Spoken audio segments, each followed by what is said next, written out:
హైందవ శంకారావం సక్సెస్ అయింది కదా! లక్షలాది మంది కాదు, లక్షలాది మంది అక్కడికొచ్చారు. కోట్లాది మంది ప్రజల్లో అది ఉండిపోయింది. దేవుడు దేవాలయాల్ని హిందువులే నిర్వహించుకోవాలి. హిందూ సంఘాలు, స్వామీజీలు వాళ్ళే నిర్వహించుకోవాలని.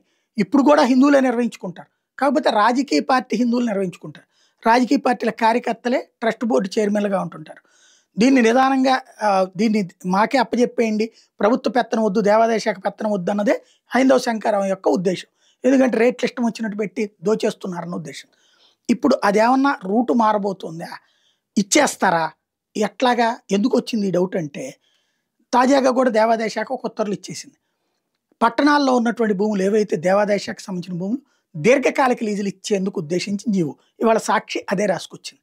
అంటే ఊళ్ళల్లో ఇప్పుడు బెజవాడలోనో, గుంటూరులోనో ఇట్లాంటి నగరాల్లో ఉన్నటువంటి దేవాదాయ శాఖ భూములు లైక్ ధర్మసత్రం భూములో లేకపోతే ఇంకొకటో కాస్ట్లీవి అవి. కానీ వాటి నిర్వహణ ఇప్పుడు ఫర్ ఎగ్జాంపుల్ ధర్మసత్రం వాళ్ళెవరో వందలు అంటే ఆ రోజుల్లో వందలు వేలల్లో ఖర్చు పెట్టి వెళ్ళే దాతలకి లేకపోతే చదువుకునే వాళ్ళ కోసమని ధర్మసత్రం కట్టిస్తారు. దాన్ని వాళ్ళకంటే ఘనంగా మేము నిర్వహిస్తాం. దాన్ని ఆ సత్రం నిర్వాహకులు తినేస్తున్నారని పెట్టిందే దేవాదాయ ధర్మశాఖ. తీసుకుని చివరికి కేవలం ఉద్యోగుల జీతాలకు మాత్రమే ధర్మసత్రాలు మిగిలినాయి. ఏ ధర్మసత్రంలోనూ భోజనం పెట్టరు. ఆ ధర్మసత్రానికి సంబంధించిన ఆస్తులన్నీ అట్లాగే ఉంటాయి. ఇప్పుడు అట్లాంటి వాటిని కూడా దీర్ఘకాలిక లీజుకి ఇచ్చేస్తారు. ఇచ్చేసి ఏం చేస్తారు? దేవాదాయ శాఖ డబ్బుల్లో వేసుకుంటారు.